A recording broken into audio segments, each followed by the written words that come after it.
Hey everybody, welcome back to another video. Seth the Outdoor Power Man, working on the Fox body again. This is my third video. I've talked about before in the first one that I'm chasing misfire and trying to figure it out on my own. I've watched a bunch of videos, stuff like that, and I'm kind of just chasing it down. So yesterday I had more parts to install that I just didn't do because I wanted to see where the issue actually is. And I haven't figured it out yet, but I'm going to try the last part that I was gonna do. So yesterday, well, first video, we did the ignition starter module in the steering column and a new ignition switch. And then the second video yesterday, I did a new distributor cap, the ignition module on the distributor, a new rotor in there also. I drove it about 20 miles yesterday, and one thing I did notice, it did run better. One thing I noticed is it didn't act up probably until I was 8-9 miles into where I was going is when it acted up a little bit. I turned the car off and on a couple times, let it sit for a minute, and then started driving it again. It gave me a little trouble here and there, but then it would go away and smooth out. Then I went to where I was going, and we probably made it a few miles back, and then it started acting up again. So it seems to be an issue when it's hot and not cold, because I drove it probably, after I put those parts in, I drove it for 3-4 miles, and it ran perfect. So it's definitely an issue when it's warm. So today, I'm going to change the coil. This is the old coil.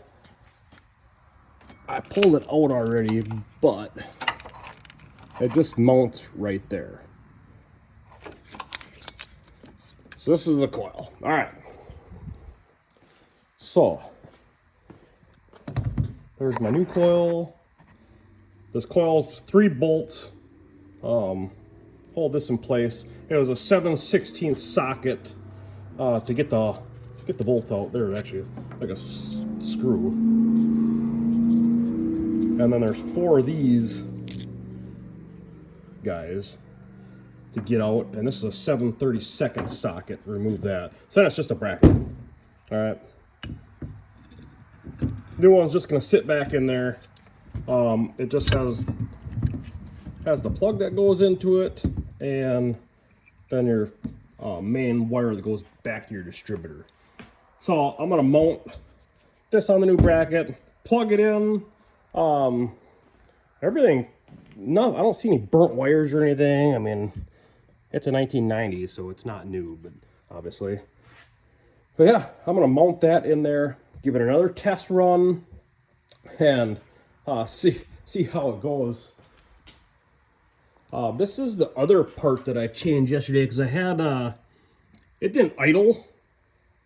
It did idle, but you'd drive it, you know, and get the engine warmed up, get to a stop sign, and then it'd hunt, and sometimes it would idle so low it just shut off. So I replaced that piece. Super easy to get off.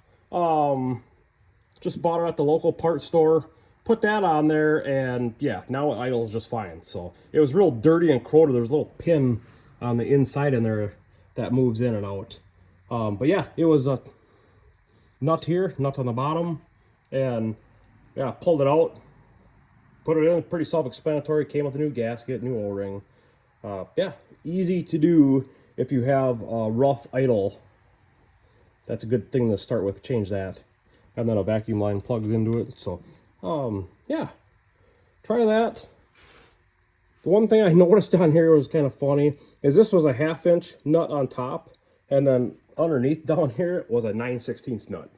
No idea why they put 2 different nut sizes on there, but that's what they did.